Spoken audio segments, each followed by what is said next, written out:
नमस्कार, मैं अमित कुमार आप सभी का स्वागत करता हूं माँ नितुला नेट जेआरएफ चैनल पे। साथियों, आज मैं एक रिसर्च स्कॉलर से आपको मिलवाऊंगा जिन्होंने कि नेट जेआरएफ एग्जाम क्रैक किया है 99 परसेंटाइल के साथ, और ये एक रिसर्च स्कॉलर भी हैं।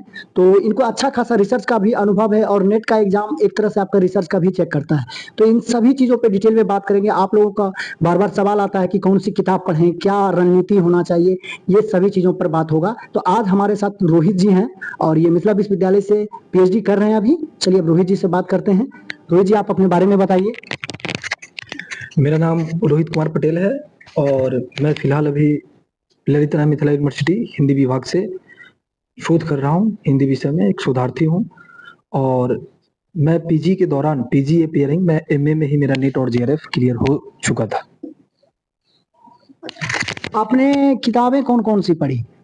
सबसे बड़ी चीज है पेपर 1 और पेपर 2 के लिए। देखिए, दरअसल अभी आप देखिएगा तो नेट का वह पैटर्न नहीं रहा। अब जो नेट में जो आ रहा है क्वेश्चन, वह कंसेप्चुअल क्वेश्चन आ रहा है, कॉन्सेप्ट बेस पे। सबसे बड़ी चीज ये होती है कि आप साहित्य जैसे यूनिट 2 जो है हिंदी साहित्य का इतिहास, आपको पता है उसका बहुत वेटेज है। तो हिंदी साहित्य के इतिहास के लिए कुछ ऐसी मानक पुस्तकें हैं जिन्हें पढ़े बिना आप नेट नहीं निकाल सकते हैं। जिसमें हिंदी साहित्य का सबसे रामायण माना जाता है रामचंद्र शुक्ल का। आपको हिंदी साहित्य का इतिहास रामचंद्र शुक्ल की पढ़नी पड़ेगी। इसके अलावा आप डॉक्टर बच्चन सिंह का किताब पढ़ सकते हैं, हिंदी साहित्य का दूसरा इतिहास। रामस्वरूप चतुर्वेदी का हिंदी साहित्य और संवेदना का विकास। इस तरीका से अगर आप ये साहित्यिक किताबें पढ़िएगा, लेकिन एक चीज है, जब आप इन साहित्य को पढ़ते हैं तो आप देखिए कि साहित्य की मूल प्रवृत्ति क्या है। जैसे आपने आदिकाल पढ़ा तो आदिकाल की विशेषताओं को खोजने की कोशिश कीजिए। आदिकाल की प्रवृत्ति क्या है, उनकी रचनागत विशेषता क्या है, तो समझ करके पढ़ने की जरूरत है, ताकि जो कथन और निष्कर्ष वाले क्वेश्चन आते हैं या जो प्रवृत्ति विशेष वाले क्वेश्चन आते हैं उसे आप आसानी से सोल्व कर सकते हैं। दूसरी बात की अगर देखिए तो और इसमें कुछ उपन्यास लगी है, कुछ कहानियां हैं, कुछ नाटक है, तो मुझे लगता है इनकी मूल पुस्तकें को पढ़ना बहुत जरूरी है। जैसे जो 13 उपन्यास है, आप उपन्यास को पढ़िए। और अब तो उपन्यास को बहुत गहराई से पढ़ने की जरूरत है। आप देखिए, अब उपन्यास का पात्र नहीं पूछता है, अब ये पूछने लगा कि उस उपन्यास में किसका क्या कथन है। जैसे अभी आप देखे होंगे कुछ समय पहले जो पेपर जो हुआ था अभिनेट का, तो उसमें पूछा गया अंधेर नगरी नाटक का अंक पूछा था। तो आपको ये पता होना चाहिए कि अंधेर नगरी नाटक का पहला अंक क्या है ना, दूसरा अंक क्या है, तीसरा अंक क्या है, स्थान जंगल, चौथा अंक क्या है, पांचवा अंक क्या है ना, अंतिम अंक क्या है, छठा शमशान।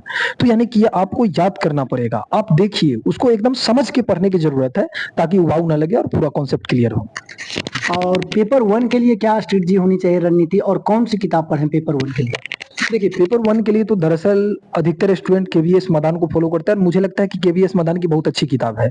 मदान के अलावा मैं आपको सजेस्ट करूंगा कि आप यूथ कंपटीशन का क्वेश्चन बैंक लीजिए, है ना, जिसमें आप देखे होंगे प्रीवियस ईयर के क्वेश्चन रहते हैं और उनमें क्वेश्चंस को आप कॉन्सेप्ट को क्लियर करके उससे कम से कम रोज एमसीक्यू क्वेश्चन सोल्व किया कीजिए। पेपर 1 में अगर आप अच्छा स्कोर करना चाहते हैं तो एक तरफ आप पढ़ते जाइए और एक तरफ आप पर डे एमसीक्यू क्वेश्चन लगाइए। जैसे आप टीचिंग एप्टीट्यूड पढ़ लिए तो टीचिंग का पूरा क्वेश्चन बना के देखिए, रिसर्च पढ़ लिए तो रिसर्च का पूरा क्वेश्चन बना के देखिए, कम्युनिकेशन है तो कम्युनिकेशन का पूरा क्वेश्चन बना के देखिए। इस तर्ज पे आप तैयारी कीजिएगा तो पेपर 1 आपका क्लियर हो पाएगा।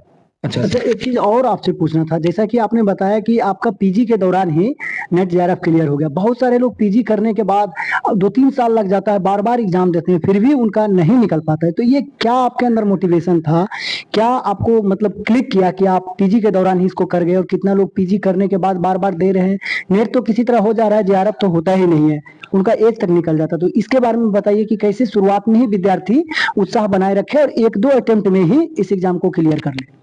देखिए, इस एग्जाम को फर्स्ट अटेम्प्ट में अगर आप सोचते हैं कि आपका एग्जाम निकले, देखिए विद्यार्थी दरअसल गलती कहाँ करता है, हम लोग गलती करते हैं सबसे पहले शॉर्टकट फार्मूला में। जैसे यहाँ से वहां से आप नोट्स वगैरह ले आए। बच्चे जैसे मान लीजिए कि गोदान उपन्यास है तो बच्चा सोचता है कि 1-1.5 पेज का केवल गोदान का नोट्स मिल जाए, तब उस नोट्स से आप स्कोर नहीं कर सकते हैं। अगर आप सोचते हैं कि फर्स्ट अटेम्प्ट में आपका एग्जाम निकले तो एग्जाम आपका समय मांगेगा। आप पूरा यूजीसी नेट का पूरा सिलेबस को डाउनलोड कीजिए और यूनिट बाय यूनिट कंप्लीट कीजिए।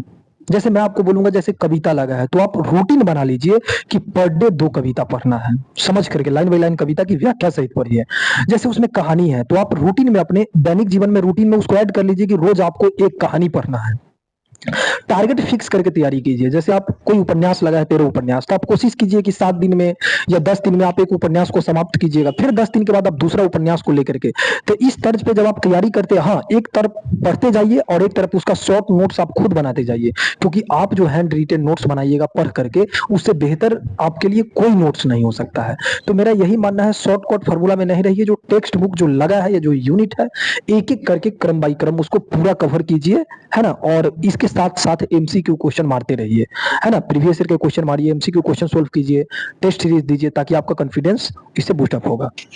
रोहित जी, आपने बहुत अच्छा बताया कि छोटे छोटे लक्ष्य, छोटे छोटे टारगेट पूरा करना चाहिए, कि पहले कहानी हम कंप्लीट कर लें। उससे क्या होता है, आत्मविश्वास और मोटिवेशन का लेवल बना हुआ रहता है। तो साथियों, आप लोग को बताना चाहूंगा कि रोहित जी का भी खुद का एक चैनल है, हिंदी साहित्य विद रोहित, और जिसका कि लिंक आपको हम वीडियो के डिस्क्रिप्शन में दे देंगे। और इन्होंने जो जो किताबें बताई है पेपर 1 और पेपर 2 के लिए, उसका भी